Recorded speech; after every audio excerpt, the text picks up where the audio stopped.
주께서 여러분과 함께 그가 전한 거룩한 복음입니다. 그때 목자들이 베들레헴으로 서둘러 가서 마리아와 요셉과 그 위에 누운 아기를 찾아냈다. 목자들은 아기를 보고 나서 그 아기에 관하여 들은 말을 알려주었다. 그것을 들은 이들은 모두 목자들이 자기들에게 전한 말에 놀라워하였다. 그러나 마리아는 이 모든 일을 마음속에 간직하고 곰곰이 되새겼다. 목자들은 천사가 자기들에게 말한 대로 듣고 본 모든 것에 대하여 하느님을 찬양하고 찬미하며 돌아갔다. 여드레가 차서 아기에게 할례를 베풀게 되자 그 이름을 예수라고 하였다. 그것은 아기가 잉태되기 전에 천사가 일러준 이름이었다. 주님의 말씀입니다. 그리스도님 찬양합니다. 예수님 사랑합니다. 행복하세요.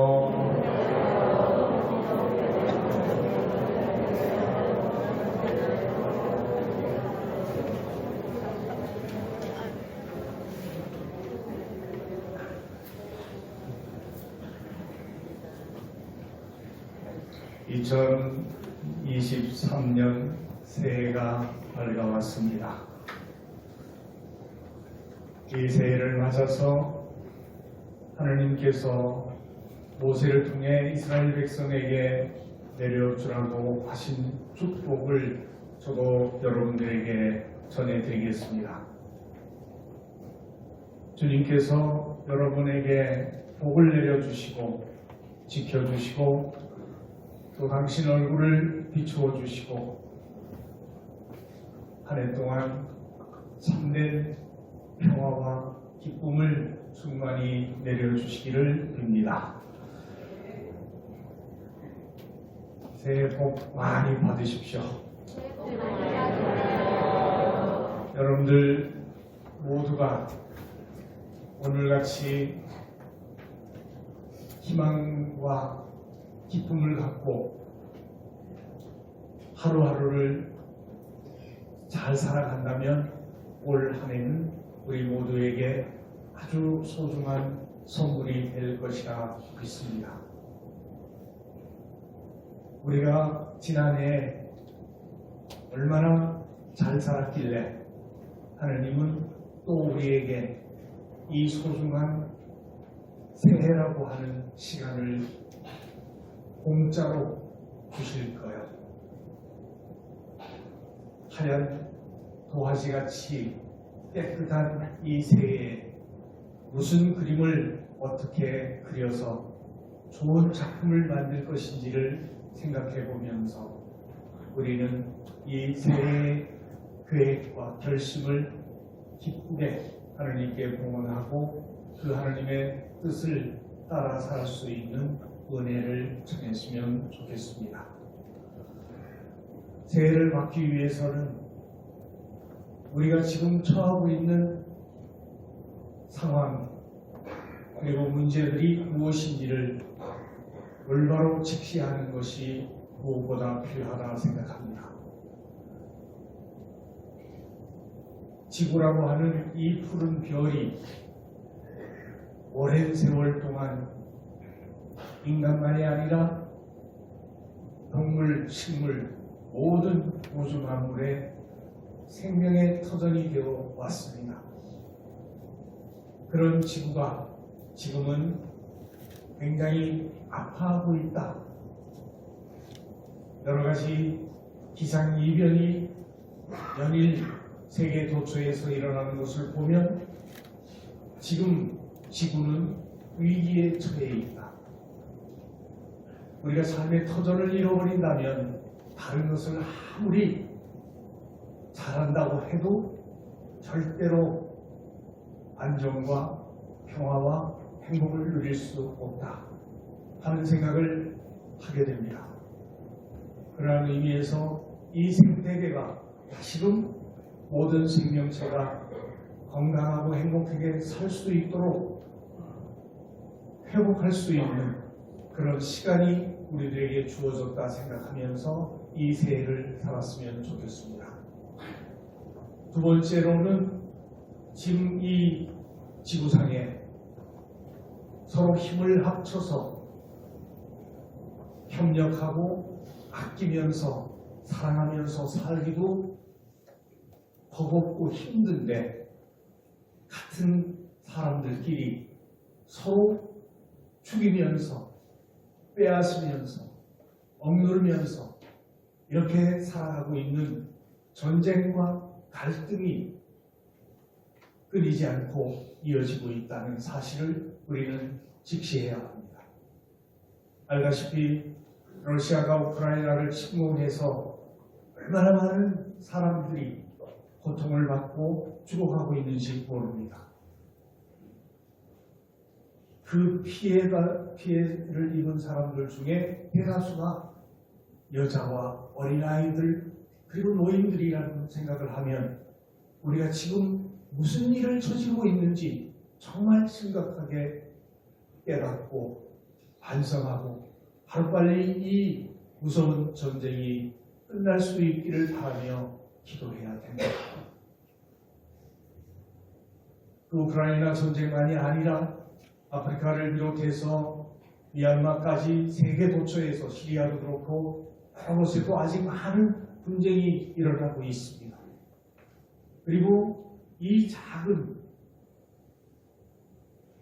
토끼같이 생긴 한반도에 얼마 되지 않는 한민족이 같이 수천 년을 살아왔는데 왜 그렇게 서로 돕고 사랑하고 협력하지 못하면서 분쟁을 일삼고 있는지 안타까운 마음을 갖지 않을 수가 없습니다. 이런 분열된 모습이 정치적인 문제만이 아니라 세대 간의 격차와 빈부의 격차 등 여러 가지 갈등으로 지역 간에도 갈등이 생겨나서 갈라지고 있는 이 안타까운 현실 속에 우리가 살아가고 있다. 그렇다면 어떻게 해야 될까 하는 것을 생각하면서 새해를 살아야 하지 않나 싶습니다.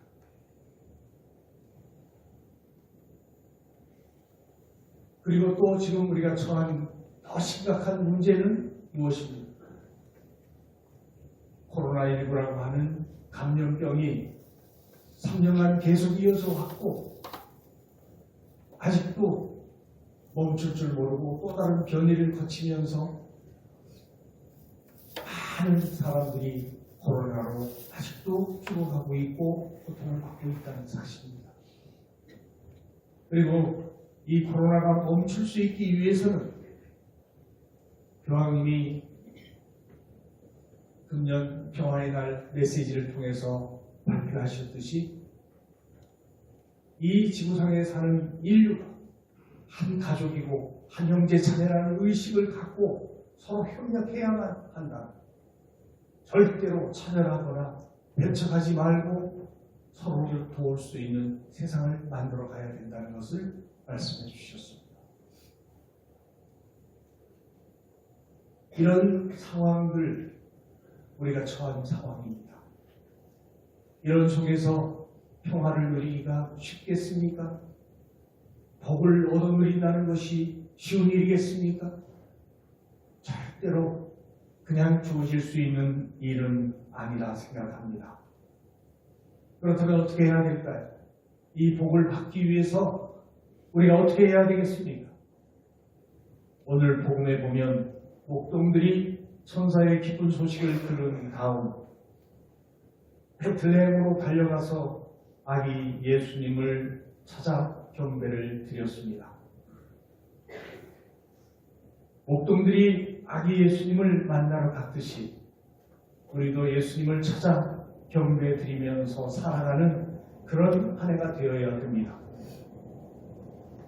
그런데 그 목동들이 찾아가 구세주 예수님을 발견한 곳은 어디였습니까? 화려한 왕궁도 아니고 아주 좋은 집도 아니었습니다. 그들이 예수님을 발견한 곳은 초라한 외양간이었습니다. 그래서 우리는 성당에 들어오면 제일 많이 바라보게 되는 곳이 어디입니까? 첫 번째는 매번 십자가죠. 그리고 두 번째는 미사를 드리면서 사제가 보라 하느님의 어린 양 하면서 성체를 보여주죠. 그리고 또 다른 것이 있다면 이 성탄 시기에 이 초라한 마구간을 지어놓고 바라보게 합니다. 이 의미가 무엇인지를 우리는 깊이 깨달았으면 좋겠습니다. 예수님은 어디에 계신가? 우리가 그분을 만나기 위해 애쓴다면 그분이 어디 계신가? 올바로 찾을 줄 아는 그런 눈을 떠야 되지 않나 생각합니다. 허무한 날 우리는 눈에 불을 켜고 무엇을 찾아다녔습니까? 마법과 같이 초라한 그런 가난한 사람이 삶이 있는 곳입니까? 아니면 부귀영화와 출세와 권력과 명예와 이렇게 엄청나게 화려한 것들을 찾아다니면서 그것을 얻고자 했습니다. 정작 예수님은 어디에 계신지를 분명히 깨닫고 우리도 예수님을 만나기 위해서 세상에 그늘 진 곳, 가난한 사람들이 살고 있는 아픔이 있는 곳, 슬픔과 눈물이 있는 그곳에 눈길을 돌리고 마음을 쏟고 소유를 나눌 수 있는 마음을 가져야 한다는 것입니다. 예수님은 이 세상에 오셔서 죄의 심판 때 나에게 베풀어준 사람들에게 하늘나라를 차지하게 할 것이라고 약속하실 때 어떤 사람에게 해준 것이 당신에게 해준 것이라고 말씀하셨냐면 가장 작고 보잘것없는 사람 하나에게 해준 것이 바로 나에게 해준 것이라고 말씀하십니다. 이것이 최고의 심판 기준이고 이것이 하느님 나라에 들어가는 조건이라면 우리가 예수님을 만나기 위해서 어디에 마음을 써야 될지를 분명히 깨닫고 살아야 합니다. 어젯밤에 우리 전임 교황님 베네딕토 16세가 순종하셨다는 소식 들으셨죠? 네. 베네딕토 16세 교황님께서 이제 그 무거운 짐을 내려놓고 아버지의 품에 드셨습니다. 우리는 정말 그분에게도 하느님께도 감사를 드리면서 그 교황님이 하느님 나라에서 참된 평화와 기쁨 누리고 또 이 세상에 남겨진 우리를 위해 전무해 주시도록 많은 기도를 바쳤으면 합니다. 우리보다 먼저 세상을 떠나신 김수환 추기경님께서 이런 말씀을 하셨습니다. 진정한 새해는 해가 바뀌었다고 오는 것이 아니라 우리 마음이 새로워질 때 찾아오는 것입니다. 봉투는 날이 새날이 아니라 모든 사람이 형제 자매로 보일 때 새날이 밝아옵니다.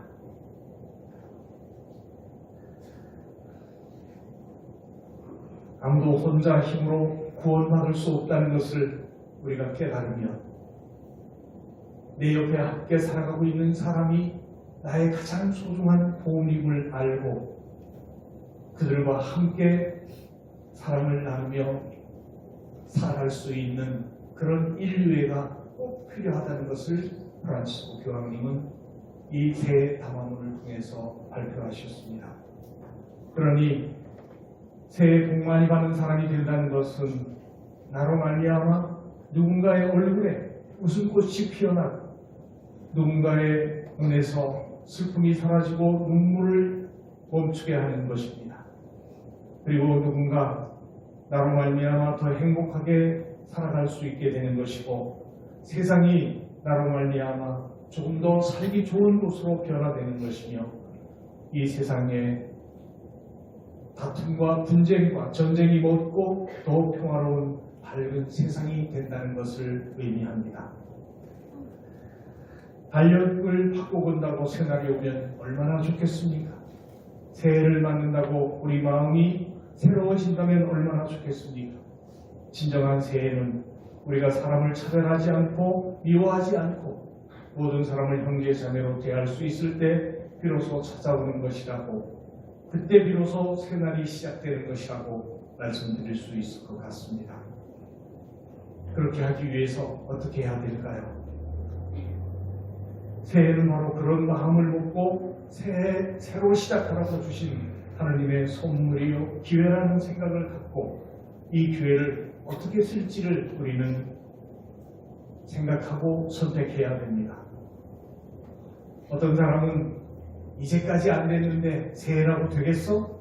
하고 부정적인 생각을 할 수도 있을 것이지만, 또 다른 사람은 이제까지는 어려웠지만 새해에는 더 잘 될 수 있을 것이야, 더 좋아질 거야 하는 희망을 갖고 긍정적인 생각을 가질 수 있게 된다면 분명 세상은 달라질 것이고 우리도 변화될 수 있을 것입니다.